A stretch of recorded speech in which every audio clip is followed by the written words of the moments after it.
According to the absolute best laws of modern physics, you shouldn't be here. In fact, everything you see, the Earth, the stars, your own body, should have vanished the moment the universe was born.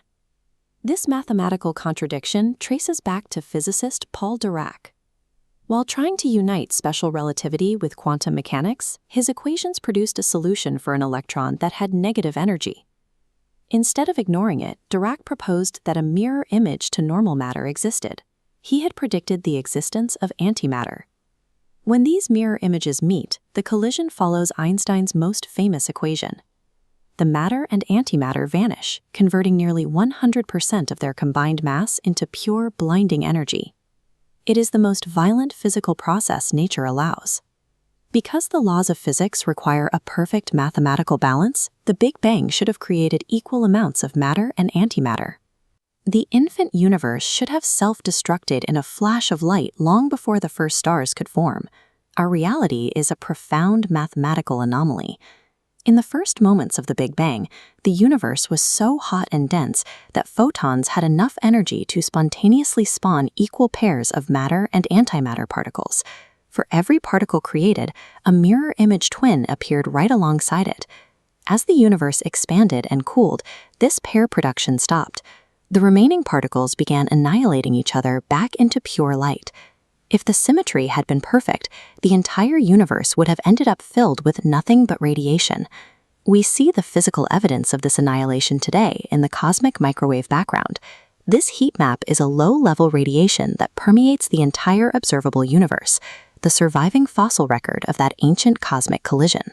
By counting these remnant photons, physicists can work backward to see how many particles existed before the annihilation. For every billion antimatter particles that were destroyed, there were 1,000,000,001 matter particles. Only 1 in a billion survived. Every human, ocean, and galaxy is constructed from those lucky survivors. We are living in a universe built from the leftover scraps of a nearly total cosmic slaughter. To explain why that extra matter existed, physicists looked for a flaw in the rules. For decades, it was believed that the laws of physics acted like a perfect mirror. This concept, known as CPT symmetry, meant that matter and antimatter should behave exactly identically under every possible condition. In the 1950s, experimentalist Chen-Xiong Wu set out to test the strength of this symmetry. Using a highly precise setup of radioactive cobalt-60, she looked to see if the weak nuclear force treated left and right exactly the same, or if it played favorites. Her results shocked the community.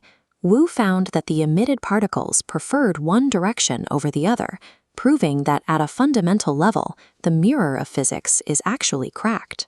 While Wu proved the rules can bend, the asymmetry she found is still a billion times too small to account for the matter that makes up our universe. To find a deeper glitch, scientists have stopped looking at diagrams and started looking at actual antimatter face to face. That search has led to CERN's Antimatter Factory. It is the only place on Earth capable of artificially generating and holding on to the most dangerous substance in existence.